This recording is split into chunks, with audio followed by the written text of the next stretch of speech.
প্রথম দফায় আমেরিকা থেকে ফেরত পাঠানো হয়েছে 104 জন অবৈধবাসী ভারতীয়কে। এদের কেউ পাঞ্জাবের বাসিন্দা, কেউ গুজরাটের, কেউ আবার মহারাষ্ট্রের। পাঞ্জাবের গুরুদাসপুর জেলার হরদোয়াল গ্রামের বাসিন্দা জসপাল সিং তাদেরই একজন।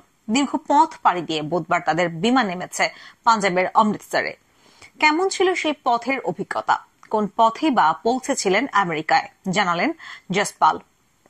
প্রথম দফায় আমেরিকা থেকে ফেরত পাঠানো হয়েছে 104 জন অবৈধ অভিবাসী ভারতীয়কে। জসপালের বয়স 36।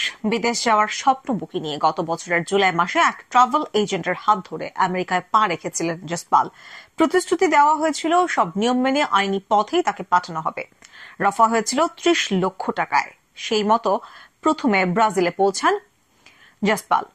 সেখানে পৌঁছেই জসপাল প্রথম জানতে পারেন তার ভিসাটি বৈধ নয়। তার সঙ্গে প্রতারণা করেছেন ওই এজেন্ট। ব্রাজিলে 6 মাস থাকার পর অবৈধ পথের সীমান্ত পেরিয়ে আমেরিকা পৌঁছান জসপাল। ধরা পড়ে যান আমেরিকার সীমান্ত রক্ষী বাহিনীর হাতে। সেই থেকে নামের পাশে জুড়ে যায় অবৈধ অভিবাসী পরিচয়। কোন পথে আমেরিকায় পৌঁছেছিলেন ওই 104 ভারতীয়র এক সদস্য হরবিন্দর সিং।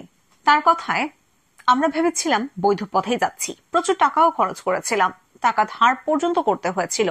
কাতার, ব্রাজিল, পেরু, কলম্বিয়া নানা দেশ পেরিয়ে মেক্সিকোয় পৌঁছি। সেখান থেকে সীমান্ত পেরিয়ে আমেরিকা। মাঝে বন জঙ্গল, পাহাড় পর্বত পায়ে হেঁটে পেরিয়েছি।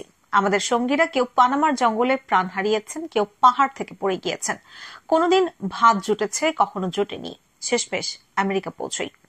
বুধবার দুপুরে অবৈধ অভিবাসীদের নিয়ে অমৃতসরের শ্রীগুরু রামজাদজি বিমানবন্দরে অবতরণ করে মার্কিন সেনাবাহিনীর C-17 বিমান। বিমানটি মঙ্গলবার টেক্সাস থেকে রওনা দিয়েছিল। ওই অবৈধ অভিবাসীদের মধ্যে 25 জন মহিলা এবং 12 জন নাবালক রয়েছেন। তাদের মধ্যে কনিষ্ঠতম সদস্যের বয়স 4 বছর। তবে অবৈধবাসী বলে যাদের চিহ্নিত করা হচ্ছে তাদের উপযুক্ত নথি দেখতে চেয়েছে নয়াদিল্লি। তাদের নাগরিকত্ব সম্পর্কে নিশ্চিত হওয়ার পরেই ভারতে তাদের গ্রহণ করা হবে।